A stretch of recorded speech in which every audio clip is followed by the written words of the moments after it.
we move on to Lukasz Brzeski versus Martin Buday, and Lukasz Brzeski, he's on the sauce. He's a saucer, you know. He had his fight over Dylan Potter overturned because he was on the sauce. But what I don't really like about that fight is Dylan Potter took that fight on short notice, and then it was rescheduled for a few weeks later. So Dylan Potter took the fight on, let's say, 1 month's notice or so, as a guy that was 10-5 coming in.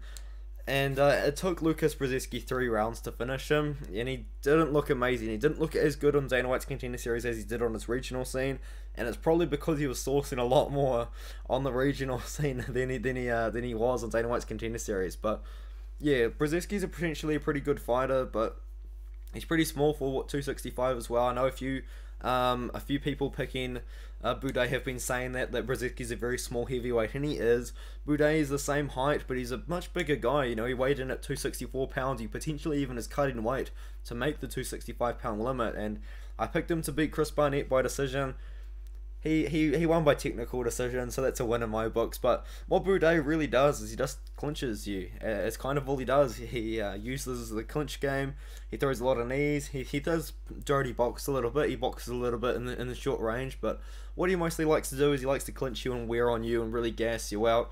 And then towards the end of the fight, when you are tired, he can get a knockout and get a finish. Like, he did knock out Lorenzo Hood. I think he actually knocked him out in like the first or the second round. But for the most part, what he's doing to guys is he is using the clinch game, potentially even grappling if he needs to, but he just uses the clinch a lot, and that's what he did against, I forgot his name already, Chris Barnett.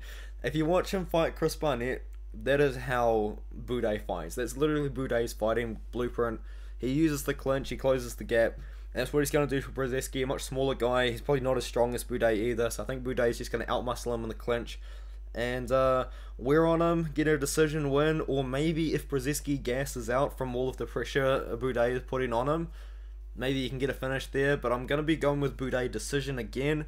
I picked him to win by decision against Chris Barnett. He won by decision against Chris Barnett, so yeah, let me side with Buday by decision again. That's kind of all I've got. I know this is like a 2-minute breakdown, but that's all I've really got. You know, Brzeski's a pretty good striker. He does have power on the hands. Buday does too, but he does, as I said, he does clinch a lot, and it's kind of his game plan. So I'll move on to the next one before I ramble too much.